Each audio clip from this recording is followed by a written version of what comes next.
চলে গেছিলাম একটা বিখ্যাত জায়গায়। আর তোমরা ভাবছো অন্ধকারের মধ্যে দিয়ে আবার কোথায় যাচ্ছে, কি তাই না? দেখো আমরা কোথায় এসেছি। খুব সুন্দর এখানকার পরিবেশ, অপূর্ব সুন্দর ছিল চারিদিকটা। আর আকাশের রংটা তো আরও সুন্দর ছিল। আর এই দেখো, এনেই বিখ্যাত এখানকার।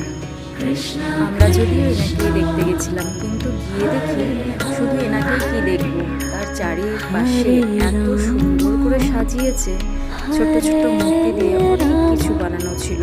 আর তাদের কিছু ডিটেলসেও তাদের কিছু লেখা ছিল, কিন্তু সেগুলো আমরা অতটা সেইভাবে ভিডিওটা করতে পারিনি, কারণ খুব রোদ্দুর ছিল জানো তো, যার জন্য কি হচ্ছিল একদম দাঁড়ানো যাচ্ছিল না, একদম জল হয়ে যাচ্ছিলাম, যার জন্য খুব তাড়াহুড়োতে হেঁটে হেঁটে চারিদিকটা দেখলাম। ভীষণ গরম তো, যার জন্য বেশিক্ষণ দাঁড়াতে পারছিলাম না। দেখো ছোট ছোট করে কি সুন্দর করে যে বানিয়েছে, মনেই হচ্ছে না যে এগুলো মূর্তি, মনে হচ্ছে এগুলো একদম অরিজিনাল। সবার নামও এখানে দেওয়া আছে। শুধু দেখো একজনা মানে নির্দিষ্ট কিছু থাকবে, একজনকে দেখতে গিয়ে আমরা কত কিছু দেখে চলে আসলাম, তাই না?